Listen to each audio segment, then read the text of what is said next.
Good morning दोस्तों।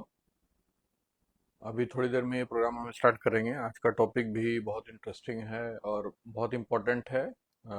Common scenario में ये बहुत जनरल पॉपुलेशन में बहुत कॉमनली ये बीमारी पाई जाती है, लेकिन डायग्नोसिस उतनी ज़्यादा कॉमन नहीं है। 80%, 100 में लगभग 80 लोग अनडायग्नोज्ड रह जाते हैं इस बीमारी से, जिसका नाम है स्लीप एपनिया। तो उसके बारे में मैं एक संक्षिप्त डिस्कशन करूंगा आज।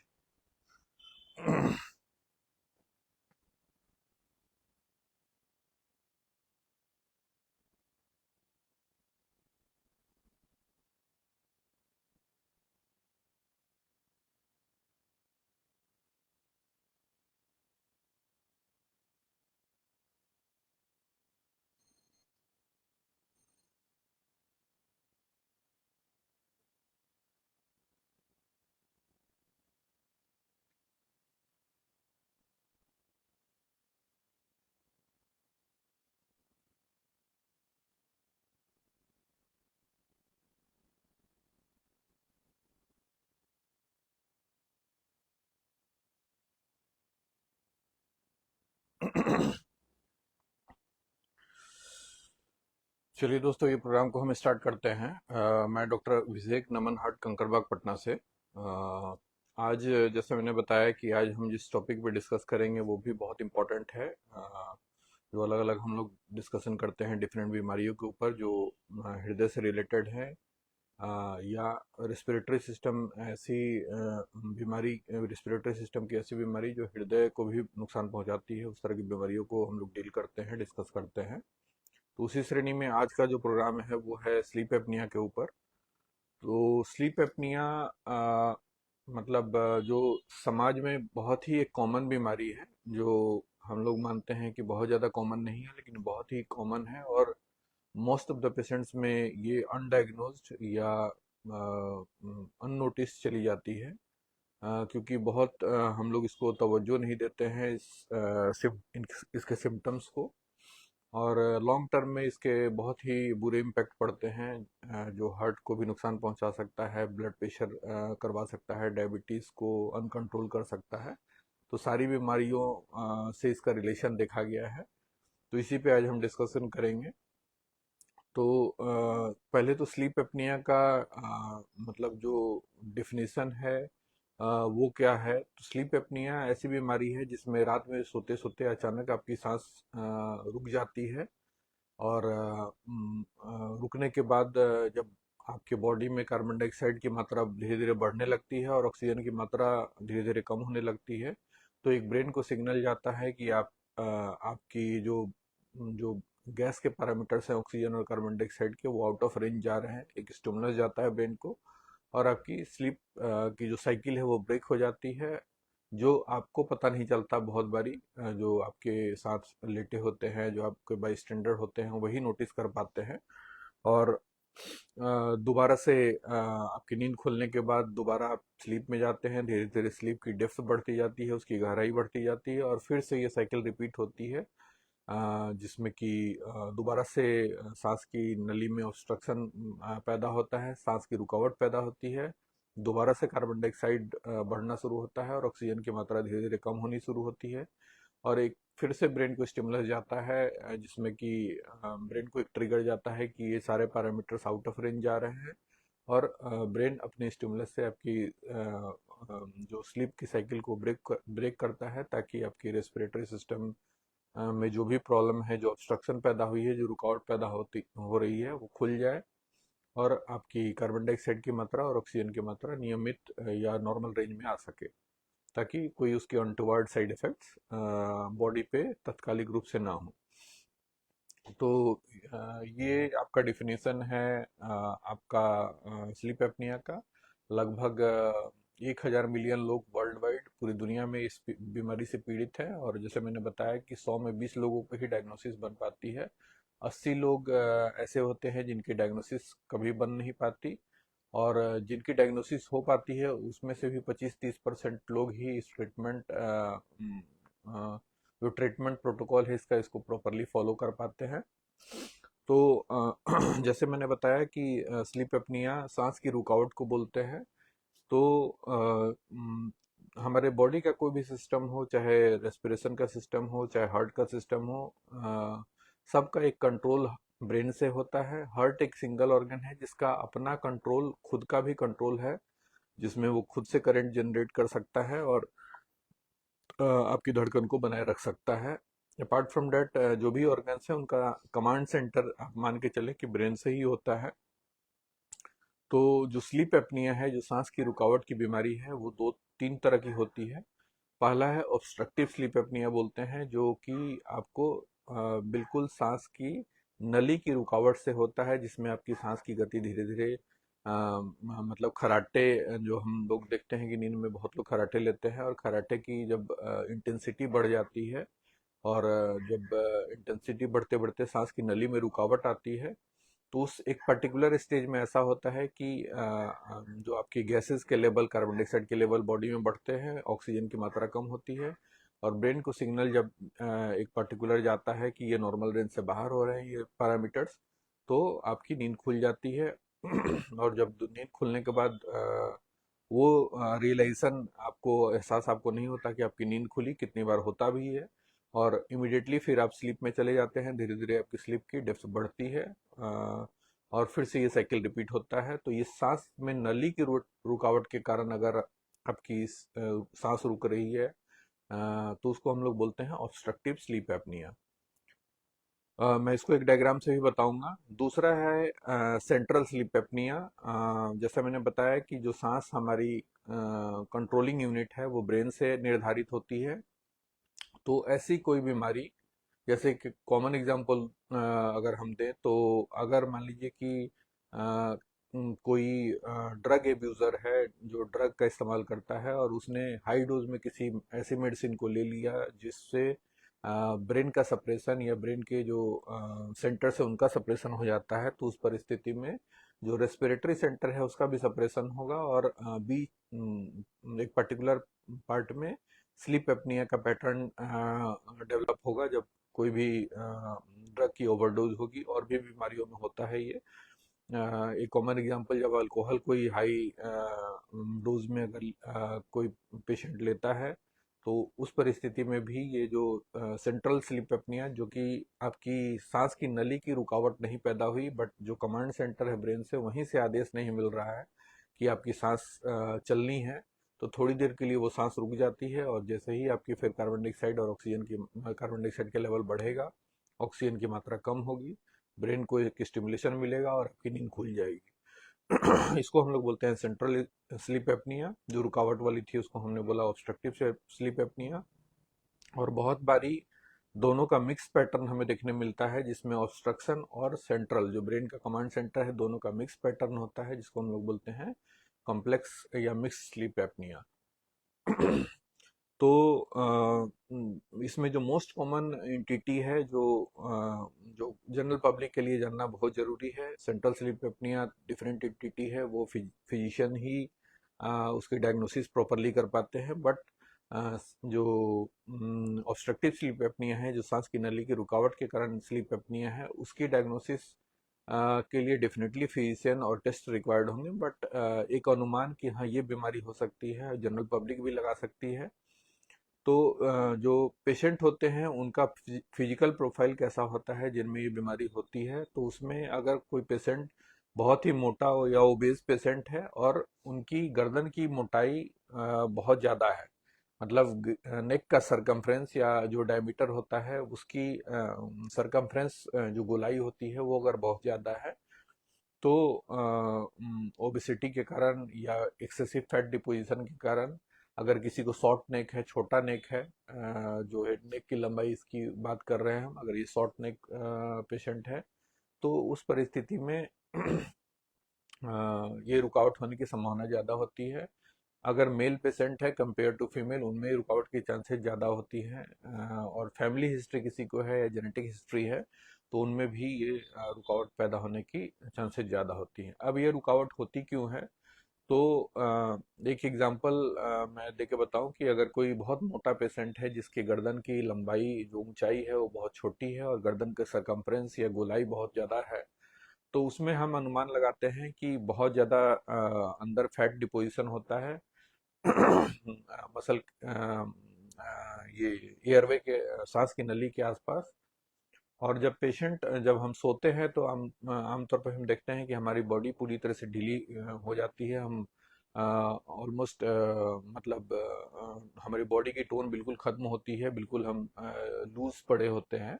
उसी तरह से जो हमारे गर्दन के आसपास की मांसपेशियां, जो सांस की नली के आसपास की मांसपेशियां हैं, उसमें भी टोन की कमी आती है सोते हैं हम जब तो। और उसमें भी ताकत की कमी आती है। जब वो ताकत की कमी आती है, टोन की कमी आती है सांस की नलियों के आसपास के मसल्स में, तो वो जो जिन्होंने सांस की नलियों को पूरी तरह से खोल के रखा हुआ था, वो अचानक से सिकुड़नी शुरू हो जाती है। क्योंकि उसका जो ग्रिप है वो कम हो गया, तो सांस की नली धीरे धीरे सिकुड़ती हुई छोटी हो जाएगी। और भी फैक्टर्स हैं जिसमें कि आपकी गर्दन की हाइट छोटी है, तो जो आपका टंग है, जीभ की मोटाई भी अगर मोटी है, तो फिर वो टंग आपके पीछे की तरफ फॉल करता है। और मल्टीपल फैक्टर्स मिलके जो आपकी सांस की नली को है वो धीरे धीरे सिकुड़ता हुआ, और धीरे धीरे धीरे धीरे वो रुकावट पूरी तरह से 100% हो जाती है।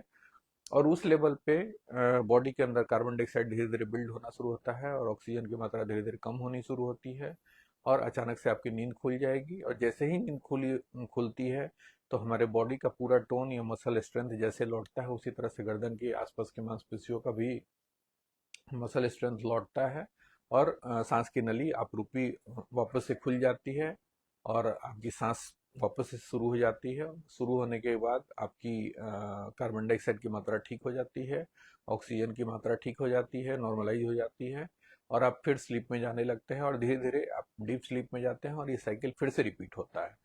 ये रात में कितनी बार भी रिपीट हो सकता है, ये साइकिल। उसके जब मैं टेस्ट पे आऊँगा तो उसको बताऊंगा।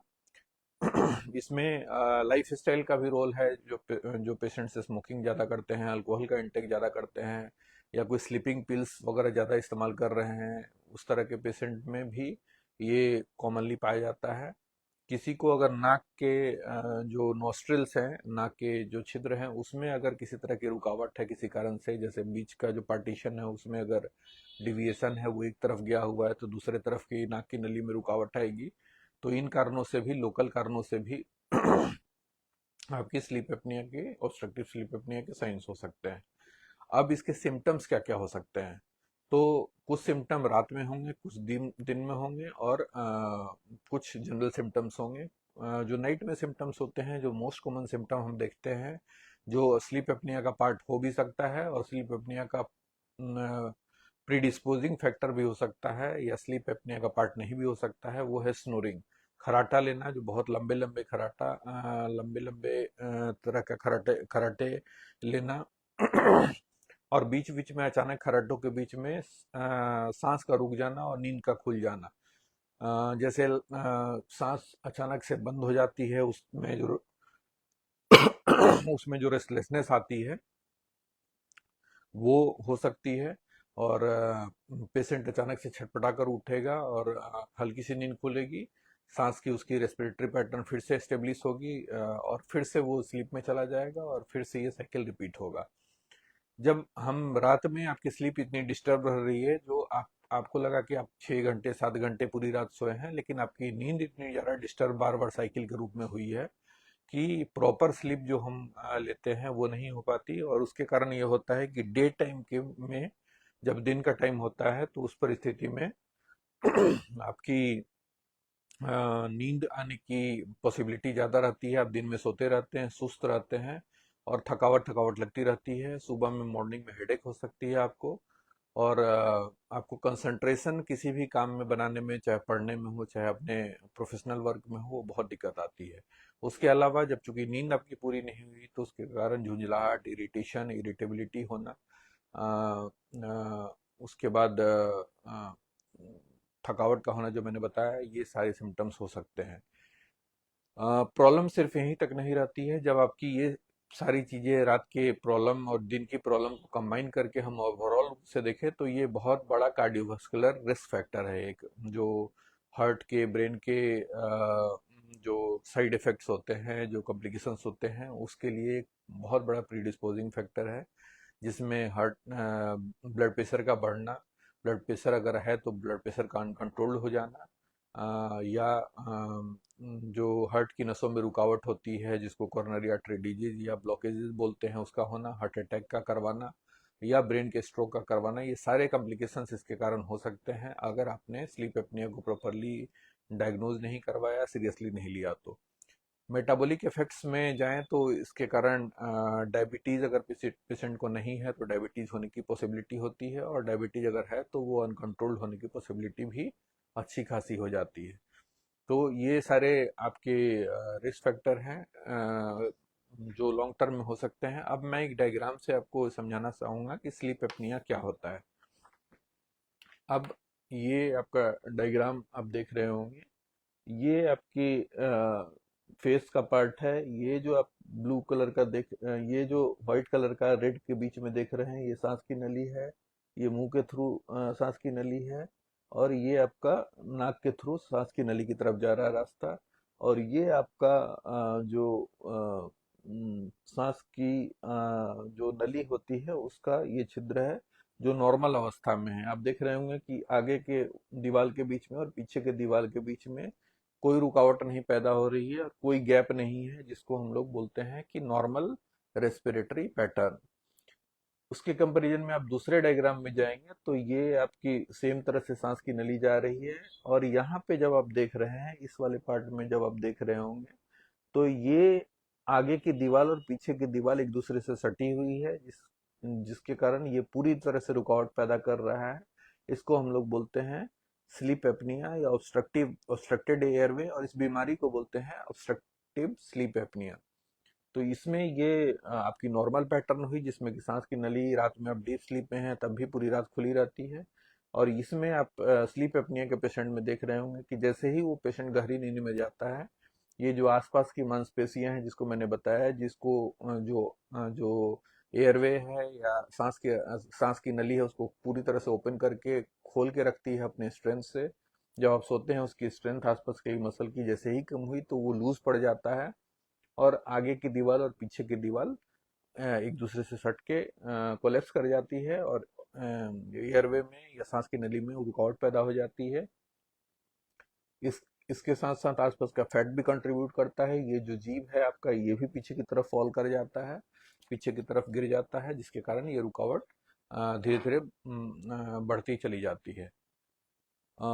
लगभग 80% लोग अनडायग्नोज्ड होते हैं, और 20% पेशेंट में ही डायग्नोसिस हो पाती है, और जिसमें भी 20% डायग्नोज हो पाती है उसमें 15-20% ही हम पेशेंट ट्रीट हो पाते हैं, वो ट्रीटमेंट करवाना चाहते हैं। तो ट्रीटमेंट का प्रोटोकॉल क्या है कि अगर आपको डाउट है तो एक कंसल्टेशन करवाएं अपने रेस्पिरेटरी फिजिशियन या कार्डियोलॉजिस्ट के साथ मिलके, और उसके बाद आप स्लीप स्टडी करवा सकते हैं। बहुत सारे इंस्टीट्यूट्स हैं जो अभी स्लीप स्टडी भी यहाँ पे प्रोवाइड कर रहे हैं। और स्लीप स्टडी के बाद जब वो डायग्नोसिस हो जाती है, डायग्नोसिस क्या होती है, एक टर्म है जो मैं यूज़ करूँगा, ये थोड़ा टेक्निकल टर्म है बट उसको आम भाषा में मैं समझाऊंगा। Apnoea हाइपोपनिया index. एपनिया क्या हुआ, सांस को पूरी तरह से रुक रुक जाना, और हाइपोपनिया क्या हुआ कि हाँ, सांस का रुकना, पार्शियली रुक जाना, पूरी तरह से नहीं रुकना। ये दोनों इंडेक्स जोड़कर पूरी रात में अगर 5 से कम है तो आप नॉर्मल फेज में हैं, और 5 से ऊपर है तो आप स्लीप एपनिया के फेज में हैं। मतलब अगर आपके रात में 5 बार सांस रुकी है पार्शियली या फुल्ली, टोटली मिलाकर, तो आप स्लीप एपनिया की कैटेगरी में आते हैं। 5 बार से कम रुकी है तो आप नॉर्मल कैटेगरी में आते हैं। अब उसके ऊपर जितनी ज़्यादा बढ़ती जाती है ये वैल्यू एपनिया हाइपोपनिया इंडेक्स की, एच आई की वैल्यू, उतनी ज़्यादा आपकी बीमारी सीवियर मानी जाती है। जब एच आई की वैल्यू एपनिया हाइपोपनिया इंडेक्स की वैल्यू 25 या 30 से ऊपर पहुंच जाती है तो उसको हम लोग सीवियर स्लीप एपनिया बोलते हैं, और उस परिस्थिति में आपको डेफिनेटली ट्रीटमेंट रिक्वायर्ड होती है, अदरवाइज ये लॉन्ग टर्म में बहुत सारी कॉम्प्लिकेशंस दे सकता है। और ट्रीटमेंट में यूजुअल ट्रीटमेंट क्या होता है कि पहला तो है कि अगर माइल्ड है तो हम लोग लाइफ स्टाइल मॉडिफिकेशन एडवाइस करते हैं, जिसमें डाइट का कंट्रोल करना, फिजिकल एक्टिविटी ज़्यादा से ज़्यादा करना, योगा का यूज़ करना, जिसमें अनुलोम विलोम वगैरह जो आपके एक्सरसाइज हैं जो आसपास की मसल स्ट्रेंथ को बढ़ाते हैं, एयरवे को ओपन करते हैं, वो एक्सरसाइज कर सकते हैं आप। इसके अलावा वेट का रिडक्शन एक इम्पॉर्टेंट पार्ट होता है। अगर इसके बाद भी अगर सिम्टम्स आपके परसिस्ट करते हैं तो, या पेशेंट को सीवियर स्लीप एपनिया है जिसमें एएचआई की वैल्यू 30 से ऊपर है, कितने पेशेंट्स में ये एएचआई की वैल्यू 100 से भी ऊपर होती है, वो एक्चुअली बहुत रिस्की सिचुएशन होती है कितनी बार, क्योंकि जब ऑक्सीजन की मात्रा बहुत ज़्यादा कम होती है तो हमेशा एक कार्डियक अरेस्ट का, सोए सोए कार्डियक अरेस्ट का भी एक रिस्क फैक्टर होता है। तो ये इस बीमारी को बहुत सीरियसली लेना है। अगर स्लीप स्टडी आपने करवाई है और स्लीप पहले तो अगर नहीं करवाई है और डाउट है तो फिजिशियन से मिलके, रेस्पिरेटरी फिजिशियन या कार्डियोलॉजिस्ट से मिलके स्लीप स्टडी करवाएं, और उसमें अगर डायग्नोसिस प्रॉपरली आती है कि हाँ आपकी स्लीप एपनिया की बीमारी है, तो अपने जो भी कंसल्टेंट हैं उनसे आप मिलें, समझें कि आपको किस तरह के ट्रीटमेंट की ज़रूरत है। एक मशीन आती है, सीपैप मशीन आती है, जो मैंने बीमारी बताई कि ये सांस में रुकावट के कारण ये बीमारी होती है, तो एक मशीन आती है सीपैप, वो क्या करती है, कंटिन्यूअसली लगातार पॉजिटिव एक प्रेशर देता है एयरवे के अंदर, ताकि वो सिकुड़े नहीं। जो मसल स्ट्रेंथ आसपास का कर रहा था, जिसने खींच के रखा हुआ था ताकि नली खुले नहीं, अब हम क्या करते हैं, बाहर से एक फोर्सफुली सांस की नली देते हैं, सांस देते हैं मशीन के थ्रू, जिसको हम लोग कंटिन्यूअस पॉजिटिव एयरवे प्रेशर बोलते हैं, सीपैप। और उसके कारण वो सांस की नली वो बंद नहीं होती और वो फैली रहती है, और जिसके कारण आपकी सांस की नली की रुकावट रात में नहीं होती है और आपके सिम्टम्स धीरे धीरे कम होने लगते हैं, और प्रॉब्लम बहुत हद तक सॉर्ट हो जाती है। और इसका बेनिफिट बहुत ज़्यादा देखा गया है अगर पेशेंट को स्लीप एपनिया है सीवियर कैटेगरी का। इनिशियली वो डेफिनेटली, चूंकि मशीन हम बाहर से लगा रहे हैं तो बहुत रिलेक्टेंट होते हैं उस ट्रीटमेंट के लिए, लेकिन अगर जो पेशेंट ट्रीटमेंट विलिंगली या अनविलिंगली, चाहे अनचाहे रूप से एक्सेप्ट कर लेते हैं, और जब उनका बेनिफिट उनको दिखता है तो वो बहुत ही इसको अप्रिसिएट करते हैं इस ट्रीटमेंट को। तो ये इतना ही वैल्यूएबल ट्रीटमेंट है। जो मशीन है वो किस तरह की दिखती है मैं बता देता हूँ। ये आपका पेशेंट लेटा है जो स्लीप एपनिया का है, और ये मशीन चारों तरफ से आपके रैप करते हुए आपके नोस्ट्रल के आसपास लगा दी जाती है, और ये पूरी रात आपको पॉजिटिव प्रेशर देता रहता है, ताकि आपकी जो सांस की नली है वो कभी सिकुड़ के कोलैप्स ना हो या रुकावट पैदा ना हो। इसमें दो तरह की मशीन आती है, मैनुअल मशीन भी आती है जो कि जिसकी हम लोग प्रेशर सेटिंग पहले से ही सेट कर देते हैं कि ये इतने प्रेशर में सांस देगा, और वो पूरी रात उसी प्रेशर में सांस देता रहता है। इसके थोड़े से चूंकि मशीन सस्ती है ये, तो इसके थोड़े से ये है कि उस प्रेशर को कितनी बार पेशेंट जब जगी अवस्था में होता है तो उस प्रेशर को नहीं झेल पाता। जब डीप स्लीप में है तो उसके हिसाब से तो वो प्रेशर ठीक है रुकावट पैदा नहीं करने के लिए, लेकिन जब डीप स्लीप में नहीं, अभी शुरुआती स्लीप में है, तब उस प्रेशर की उसकी जरूरत नहीं होती है और उस प्रेशर से वो अनकंफर्टेबल फील करता है। दूसरी तरह की मशीन आती है जो जो ऑटोमेटिकली आपके प्रेशर को एडजस्ट कर सकती है, डिपेंडिंग ऑन कि आप आपकी डेप्थ ऑफ स्लीप किस तरह की है, आपकी रुकावट किस तरह की है। अगर ज़्यादा रुकावट है तो ज़्यादा प्रेशर से वो सांस देगा, एयर पॉजिटिव प्रेशर देगा, और जब कम रुकावट है या आप कम डीप स्लीप में है तो कम प्रेशर के साथ वो पॉजिटिव प्रेशर देगा, ताकि आपको डिस्कम्फर्ट फील ना हो और आप फुल्ली अनअवेयर रहें कि कितना प्रेशर जा रहा है। उससे अवेयरनेस से जो एंजाइटी या अनकंफर्ट डिस्कम्फर्ट पैदा होता है उससे आप बच सके। तो ऑटो सीपैप इसको हम लोग बोलते हैं, और ये हम लोग रूटीनली प्रिस्क्राइब करते हैं। कुछ पेशेंट लेना चाहते हैं, इसको नहीं लेना चाहते हैं, कुछ पेशेंट नहीं लेना चाहते हैं। एक चीज़ है कि इसको आपको एक बार जब आपने लिया तो ये इसको हर जगह कैरी करना यूजुअली बेनिफिशियल होता है, ताकि आपकी जो प्रॉब्लम है वो सॉर्ट आउट रहे। दूसरा कि हर कुछ महीनों में इसके डाटा के एनालिसिस के लिए भेजा जाता है कि हम और क्या बेटर सेटिंग चेंज कर सकते हैं, ताकि पेशेंट को ज़्यादा से ज़्यादा बेनिफिट पहुंचाया जा सके। उसके अलावा कुछ मेडिसिन भी दी जाती हैं जिसके डिटेल में मैं नहीं जाऊंगा, कुछ सर्जिकल ऑप्शंस भी हैं। तो ये आपकी स्लीप एपनिया के बारे में टोटल डिटेल था। पहला और फॉरमोस्ट की डायग्नोसिस उसकी कैसी होगी, किस तरह से हम पहचानेंगे, डॉक्टर से मिलेंगे तो कौन सी टेस्ट होगी जिसको हम लोग स्लीप स्टडी बोलते हैं। एक स्लीप स्टडी के बारे में मैं दो चीज़ें बताना चाहूँगा। स्लीप स्टडी जो होती है वो आप एक फेज में भी कर सकते हैं, दो फेज में भी कर सकते हैं। एक फेज दो फेज करने का मतलब कि पहले दिन सिर्फ आपकी डायग्नोस्टिक टेस्ट होगी, आप ये टेस्ट सबसे बड़ी बात है कि हॉस्पिटल में भी हो सकता है और आपके घर पे भी लगा के हो सकता है। सबसे अच्छी बात होती है, क्योंकि अगर आप घर से हॉस्पिटल में आ गए और टेस्ट कराने के लिए, तो हो सकता है आपकी नॉर्मल इन्वायरमेंट वहाँ पे नहीं है, तो आपको नींद ही नहीं है। तो ये घर पे टेस्ट ये प्रोवाइड होते हैं, बहुत सारे इंस्टीट्यूट्स प्रोवाइड करते हैं इसको, बहुत सारे सेंटर्स प्रोवाइड करते हैं। दूसरा कि पहले दिन ये सिर्फ डायग्नोस्टिक टेस्ट की तरह किया जा सकता है, जिसमें कि बीमारी को पता लगाया जाए कि स्लीप एपनिया है तो किस ग्रेड का है कि नहीं है, और है तो किस ग्रेड का है। और फिर दूसरे दिन हम लोग उसको थेरेपेटिक या ट्रीटमेंट के पर्पज से एक दोबारा टाइट्रेशन करते हैं, जिसमें कि सीपैप मशीन लगा के और दोबारा से स्लीप स्टडी को रिपीट करते हैं और देखते हैं पेशेंट को फायदा हो रहा है या नहीं हो रहा है। ये जो टेस्ट है 2 दिन के बजाय हम एक दिन में भी कर सकते हैं, 2 सेटिंग में। ये भी आजकल हम लोग करते हैं। तो ये टेस्ट के बारे में मैंने बताया, जिसको हम लोग बोलते हैं स्लीप स्टडी या पोलीसोम्नोग्राफी। उसके अलावा जो आपके लाइफ स्टाइल है वो फर्स्ट एंड फॉरमोस्ट है। माइल्ड वैरायटी के लिए, सीवियर के लिए लाइफ स्टाइल चेंजेस के साथ साथ आपकी मशीन की भी रिक्वायरमेंट डेफिनेटली आपको होती है। तो ये आपका पूरा क्रक्स था स्लीप एपनिया के बारे में। अब मैं देख लेता हूँ, अगर कोई क्वेश्चन होगा तो मैं उसको लेने की कोशिश करता हूँ।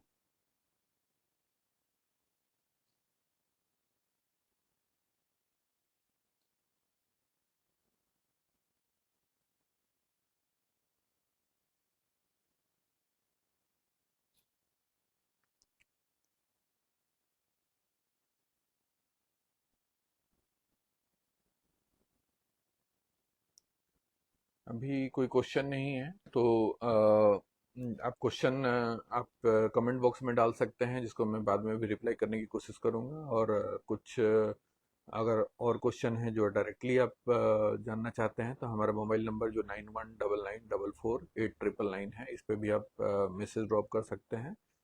जब भी टाइम मिलेगा मैं उसको रिप्लाई देने की कोशिश करूंगा।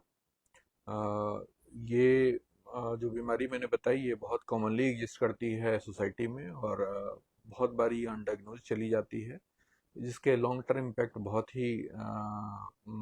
ही मतलब खराब होते हैं, जिसमें कि डायबिटीज़, ब्लड प्रेशर का होना, हार्ट अटैक का होना, स्ट्रोक का होना, ये सारे प्रॉब्लम्स लॉन्ग टर्म में राइज हो सकती हैं। तो इसको प्रॉपरली डायग्नोज करवा के लाइफ स्टाइल चेंजेस के साथ, अगर ज़रूरत है तो सीपैप मशीन के साथ इसको हम लोग ट्रीट कर सकते हैं। तो ये कंप्लीट आपका ओवरव्यू था स्लीप एपनिया के बारे में। उम्मीद है कि इससे आपको पूरी जनमानस को फ़ायदा होगा। आप जितना इसको शेयर और स्प्रेड कर सकते हैं वो करें, ताकि और लोगों को भी फ़ायदा हो इससे। और आप अगर नोटिस करते हैं कि ऐसा पेशेंट आपके आसपास पड़ोस में कहीं पे है, तो उसको डेफिनेटली एडवाइस करें कि किसी कार्डियोलॉजिस्ट या रेस्पिरेटरी फिजिशियन से मिलके इसको प्रॉपरली इवेलुएट कराए, ताकि टाइम रहते इसकी डायग्नोसिस बन पाए और इसका प्रॉपर ट्रीटमेंट हो पाए। तो इसी के साथ हम इस सेशन को यहीं विराम देते हैं। नेक्स्ट वीक लगभग 12 बजे हम लोग नए टॉपिक के साथ जुड़ेंगे। इसी के साथ इस प्रोग्राम को यहीं विराम देता हूँ। नमस्कार।